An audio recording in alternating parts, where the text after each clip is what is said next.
Hello friends, మీలో చాలామంది Bharat pay, Paytm లాంటి యాప్స్ అయితే యూజ్ చేస్తూ ఉంటారు యూపీఐ స్కానింగ్కి. సో అలానే మనము ఫోన్పేని ఏ విధంగా మనమే ఓపెన్ చేసుకోవాలి, క్యూఆర్ కోడ్ మర్చెంట్ అకౌంట్ ఎలా ఓపెన్ చేయాలో ఈ వీడియోలో అయితే నేను ఎక్స్ప్లెయిన్ చేయబోతున్నాను. తప్పకుండా ఈ వీడియోని అయితే చూడండి. ఇంకొక విషయం ఏంటంటే, మీరు ఈ మర్చెంట్ అకౌంట్ అనేసి మీరు షాప్ దగ్గర అక్కడ ఉండకపోయినా కూడా వేరే ప్లేస్లో ఉన్నా కూడా చేసుకోవచ్చు. బట్ అది ఎలా ప్రాసెస్ అనేది ఈ వీడియోలో క్లియర్గా మీకు 2 విధాలుగా యూజ్ అయ్యేటట్లు చెప్తున్నాను. డౌట్ ఉన్నవారు ఎవరైనా సరే ఒకసారి చెక్ చేసుకోండి. అలాగే ఈ వీడియో చూడండి, కంటిన్యూగా మీకు అర్థమవుతుంది. ఓకే, యాప్ అయితే ఓపెన్ చేయండి. ఓపెన్ చేసిన తర్వాత ఇలా పర్మిషన్ అడుగుతుంది. సో ఇట్లా కొంచెం మూవ్ చేయండి. మూవ్ చేసిన తర్వాత ఒకటి వచ్చిన తర్వాత మీ మొబైల్ నెంబర్ ఎంటర్ చేసి మొబైల్కి వచ్చిన ఓటీపీ ఎంటర్ చేయండి. అలాగే షాప్ ఉన్నాయి కదా, షాపు సర్వీసెస్, ఆన్లైన్ వెబ్సైటు.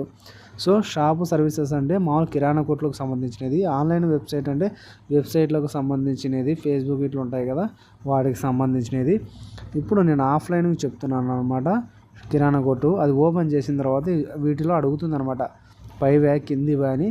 మీకు పైవే సెలెక్షన్ చేసుకోండి. ఆల్మోస్ట్ కింది వాళ్ళు ఒకవేళ మీకు ఆ షాపులో ఉంటే కింది ఓకే చేసుకోండి, లేని వాళ్ళు పై ఓకే చేసుకోండి. తర్వాత రిటైల్ అండ్ షాపింగ్, గ్రాసరీకి సంబంధించినది. ఇందులో మీకు ఏ కేటగిరీకి సంబంధించినది బిజినెస్ ఏది అని అడుగుతుంది. నేనైతే ఎగ్జాంపుల్గా రిటైల్ అండ్ షాపింగ్ అనేది ఓకే చేస్తున్నాను. ఇలా చేయడం ఇలా తొందరగా సింపుల్గా అయితే అయిపోతుంది అనమాట. ఇక్కడ మీ బిజినెస్ నేమ్ అనేసి ఎంటర్ చేయాలి, బిజినెస్ డీటెయిల్స్ ఎంటర్ చేయాలి. మీ బిజినెస్కి ఏదైనా నేమ్ ఉంటే ఎంటర్ చేసుకోవచ్చు. ఫర్ ఎగ్జాంపుల్గా నేను ఫ్యాషన్ స్టూడియో అని ఎంటర్ చేస్తున్నాను. అలాగే ఇప్పుడు ఇంతకుముందు ఎవరైనా క్యూఆర్ కోడ్లు యూజ్ చేస్తున్నారా అని అడుగుతుంది. యూజ్ చేస్తుంటే ఎస్ అని, లేకుంటే నో అని పెట్టుకోండి. నో అని క్లిక్ చేసి అలాగే షాపుది బయటి ఫోటో ఒకటి, షాప్ లోపల ఫోటో ఒకటి అడుగుతుంది. ఇది ఫస్ట్లో వచ్చేసి షాప్ బయట ఫోటో ఓకే చేయాల్సి ఉంటుంది. ఆల్రెడీ మీరు గ్యాలరీలోనే పెట్టుకోవచ్చు, లేదంటే లైవ్లోనే తీసుకోవచ్చు. మీరు వేరే చోట ఉన్నప్పుడైతే వేరే వాళ్ళతో వాట్సాప్ అని సెండ్ చేసుకొని ఇట్లా కూడా చేసుకోవచ్చు అనమాట. ఇప్పుడు నేను మామూలు గ్యాలరీలో ఫోటో ఎట్లా చూస్తాను. ఇది నేము క్లియర్గా కనపడాలి. అందులో నేమ్ కనపడకుండా ఎట్లా అంటే అట్లా తీస్తే అది తీసుకోదనమాట. ఖచ్చితంగా నేమ్ కనిపించేటట్టు క్లియర్గా ఉండాలి. మీరు బిజినెస్ నేమ్ ఎంటర్ చేసి ఉంటారు కదా, అది క్లియర్గా కనపడాలి. నెక్స్ట్ ఫోటో వచ్చేసి షాప్ లోపల ఫోటో అనమాట. షాప్ లోపల మీ ఇష్టం ఏదైనా ఎనీ ఐటెం ఉండొచ్చు, అది మీరు పెట్టిన ఐటెం అనమాట. ఆ షాప్ సెలెక్షన్ చేసిన ఐటెం మాత్రమే ఉండాలి. ఓకే చేసిన తర్వాత కంటిన్యూ పైన క్లిక్ చేస్తే ఇక్కడ add business and shop location, మీరు ఒక ప్లేస్లో ఉండే షాప్ వేరే ప్లేస్లో ఉంటే అది క్లిక్ చేయొచ్చు. లేదంటే యూజ్ కరెంట్ లొకేషన్ అని ఉంది కదా, మీరు షాప్ దగ్గరే ఉన్నట్లయితే యూజ్ కరెంట్ లొకేషన్ అనేది క్లిక్ చేసుకోవచ్చు. లేదనుకోండి ఈ విధంగా కూడా ఎంటర్ చేసుకోవచ్చు. షాప్ అడ్రస్ డీటెయిల్స్ ఎంటర్ చేసుకోవచ్చు. అలాగే ల్యాండ్ మార్క్ ఆప్షనల్ ఉంటుంది, అది కూడా ఎంటర్ చేసుకోవచ్చు. ఇలా 2 విధాలుగా మనము ఇందులో లాగిన్ అయితే కావచ్చు. ఇచ్చిన తర్వాత great your business details okay అయిపోయింది అనమాట. లొకేషన్ ఆర్ సేవ్డ్ సక్సెస్ఫుల్ అయిపోయింది. నెక్స్ట్ మీరు ప్రొసీడ్ అనేది క్లిక్ చేస్తే బ్యాంక్ డీటెయిల్స్ అనేది అడుగుతుంది. సో బ్యాంక్ డీటెయిల్స్లో మీకు ఏ బ్యాంక్ ఉందనేది మీరు సెలెక్షన్ చేసుకోవాలి. సెలెక్షన్ చేసుకున్న తర్వాత ఫర్ ఎగ్జాంపుల్గా నేను వచ్చేసి స్టేట్ బ్యాంక్ అనేది క్లిక్ చేస్తున్నాను. కంటిన్యూ పైన క్లిక్ చేశాను. క్లిక్ చేసిన తర్వాత ఇందులో అలో అని అడుగుతుంది, అలో ఇచ్చేసేయాలి.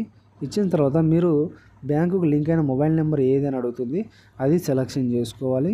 సెలెక్షన్ చేసుకొని ఓకే చేయగానే ఇట్లా ప్రాసెస్ అనేది కొంచెం జరుగుతుంది. జరిగిన తర్వాత బ్యాంక్ డీటెయిల్స్, అకౌంట్ డీటెయిల్స్ చూపిస్తుంది. ఈ విధంగా మీరు ఓకే చేసుకోవాలి. ఇందులో సేవింగ్ అకౌంటా కరెంట్ అకౌంట్ అని అడుగుతుంది. నేను సేవింగ్ అకౌంట్ ఓకే చేస్తున్నాను. వెరిఫైయింగ్ బ్యాంక్ డీటెయిల్స్ అంటే బ్యాంక్ డీటెయిల్స్ అనేది అది వెరిఫై చేసుకుంటుంది. వెరిఫై చేసుకున్న తర్వాత మనకి bank account details verified successfully అనే ఆప్షన్ అయితే పడుతుంది. వచ్చిన తర్వాత మీకు జిఎస్టీ ఉంటే జిఎస్టీ ఓకే చేయండి, లేకపోతే స్కిప్ చేయండి. మీకు బ్యాంకులో నుంచి ₹1 అయితే ప్లస్ యాడ్ అవుతుంది.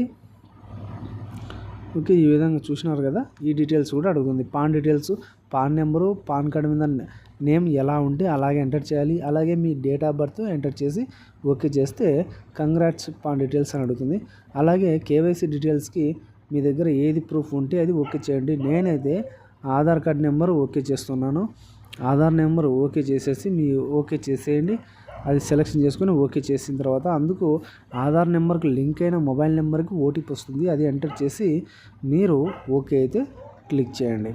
ఓకే అనేది క్లిక్ చేసిన తర్వాత జస్ట్ ఒక తొందరగానే అయిపోతుంది ప్రాసెస్, ఏం లేట్ అయితే తీసుకోవచ్చు. చూసినారా, యువర్ కేవైసీ డీటెయిల్స్ కూడా ఓకే అయిపోయింది. టోటల్గా ఫైనల్గా ఈ విధంగా వస్తుంది.